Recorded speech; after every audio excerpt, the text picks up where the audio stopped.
Hey, I can't even tell if I'm in the screen. I found out that I cannot turn it around while I'm videotaping. So we're gonna do a little selfie mode here. I am sorry, the videotape that I made from the class, I screwed it up. It was the first time I tried to actually tape one. So we're learning new things every day still. But I'm going to walk you through how to do this class or how to do this project. Here are some of the fired garden stakes. When you get it back, it gets mounted with a little thing on the back, and then we put a post in it and glue that in too. We just ran out of posts on these. So the way that we had envisioned this project was pretty straightforward, just a line of colors going down. But I would say that in the class, there were people, you don't have to follow it just the way that we did. You can, move the colors and do, you can lay it out any way that you would like. And it was funny because some people, something like that, how you space the pieces is completely up to you. But you're just gonna lay your pieces out the way that you'd like it to be laid out. We started with the big pieces. I usually glue at the end because I want to be able to adjust my design as much as I want to. There are different pieces that we included. So we have stringers. They look like little colorful angel hair pasta. You break them just the same way. You just snap them between your fingers. I can't show you because I've got one hand holding the camera. But if you've got a smaller piece, you could, do pieces up and down on a short one and just break them. We had people, it was so funny because I thought we had kind of a not boring, I love these because they're so clean and crisp and they look beautiful in the garden. But I was afraid that there wasn't enough to do.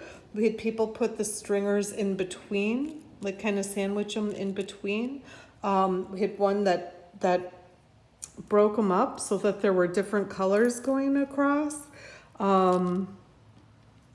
We had people arrange the white pieces into flowers, like they were little flower petals. And they did designs on top with, putting one of the rods. So the rods, if we lay these on their side, they're so round that in the kiln there's a high vibration, so they can roll and move position. So usually we put them on their end. So you can, make a picture with these if you want.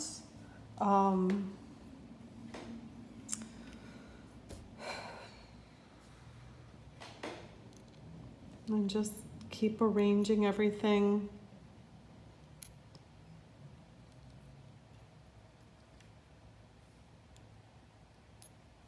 however you'd like.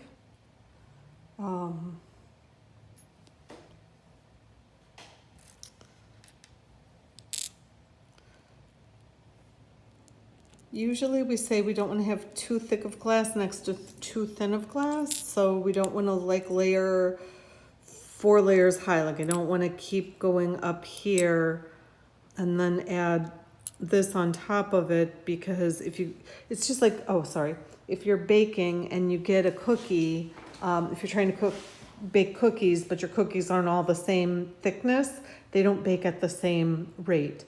So what happens is in glass is that sometimes that leads to cracking on the pieces. Usually everything makes it through a first layer, just a first baked fine, and that's all these have to go through. It really becomes a problem when we're slumping it and turning it into dishes. Slumping is a shaping process that we use on other projects. So you could just, you know, arrange this any way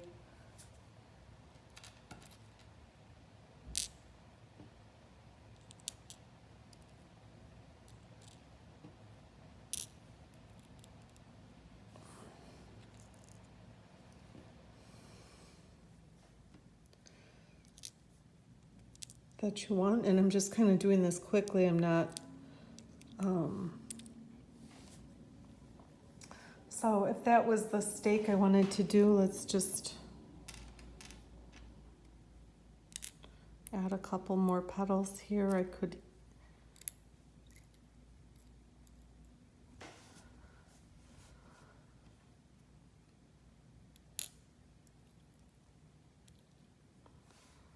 so if that was my garden stake, let's just put another one down here so it's more even.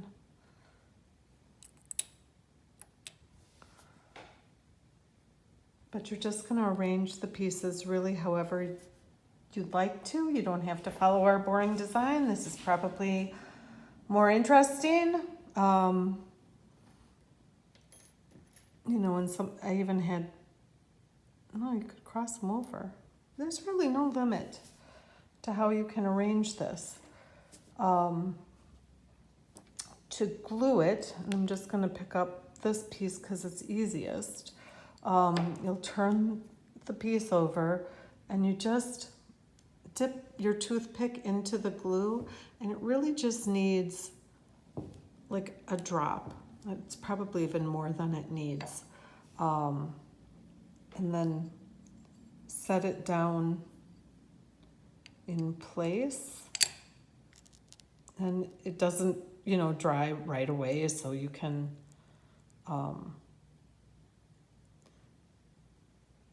play with it. You're probably going to need to let them sit for an hour or two to set up a little bit more. I found some of mine were still juicy.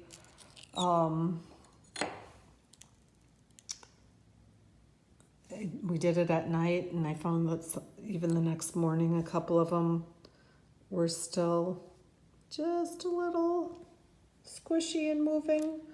But just, you know, a little drop. We don't want to put too much glue on, because what happens is that the glue, come off of there.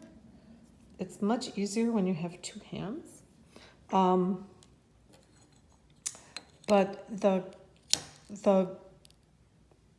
glue, the glue melts before the glass does. Let's actually move that up. I like to play with the spacing on things and kind of, I think of it, it's probably weird, but I think of it, I hear music a lot when I'm working in art, working visually. Bailey, who works here, has synesthesia, and she literally hears music. I don't literally hear music, but I think of it like a rhythm. It's more of a visual rhythm to me. This is where I get weird and artsy fartsy, and but I like to just mix up how the pieces are. And everybody has a different rhythm. It's funny, you know, when we were playing with these and laying the stringers down, I had one employee who made one, and she put all of her sticks, her stringers, straight in the middle of every piece. And this piece is kind of like that, where they're all in the middle. Actually, well, this one isn't. Sometimes I like to play with, you know, where the pieces go. And I guess I like these because the patterns all play off of each other nicely, you know, when there's a little variation. I didn't want them to be all the same. And obviously, in every package of glass that you got for each garden stake, there were 3 larger pieces, 3 medium-sized width pieces, and 3 thin. and the colors would change. I mean, they're all the same 9 colors, but the exact mix that you got for each one is different. And of course, you have the luxury of mixing and matching those as much as you want to. So you could do an all warm one and an all cool one, but you have even more variety with the number of pieces. But each little piece of these has to be glued down, and you saw that I did that. So I just pick up each of these. With the stringers, when I'm gluing those, it really is just a little piece of glue. I started to say, in the kiln, the glue melts before the glass does. So, and there's a vibration. Did you get that? I'm going to do it again because I don't know if I got it all on tape. It gets so focused on sometimes I'm more focused on the taping and sometimes I'm more focused on the doing. Just getting a little dot of that, just enough to hold it down, and putting it in place. Of course, you'd want to glue everything underneath first, because now it all still has to be lifted up, but that's the general rules for gluing it down. I am trying to think, what else do I need to tell you? With these, again, just a dot on the it sticks, and then set it down. But you can see there's a lot of variety in how you lay them out. And there have been times on these where I've done 2 or 3 across. Again, there's no right or wrong. It's just how you want it to be. We don't worry at all about the spacing in between. It's not going to fill in when it fires. The ones over here are fired, except for, of course, the two stringers I just laid across there. But we usually recommend this kind of a fuse. It's a contour fuse, where each piece still has dimension. They round off, but each piece still has dimension. You get some fun dimension, especially for things that light is going to be on, something in a garden or something in a window. I like to see the light play across the textures as well as the pieces, as well as playing through the back. That's part of why I like the translucence on here. It also picks up the colors that it's placed near, because they come through the glass and feel like part of the piece.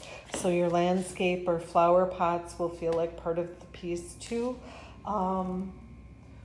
But you can get it full fused when we full fuse.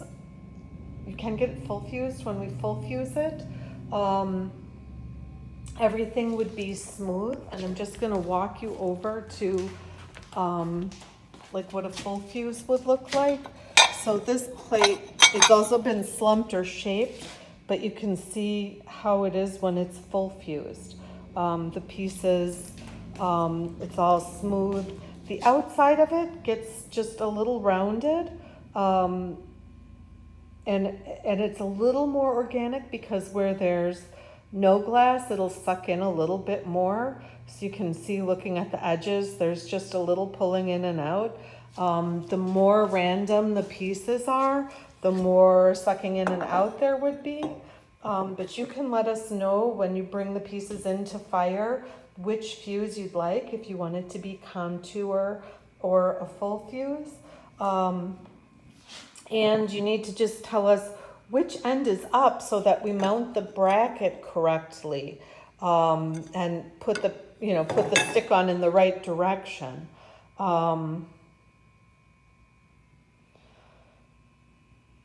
So I think that's it. I am available by cell, and I will include this, but you can reach me by cell phone. I'll email that over if you have any questions as you're working on your projects.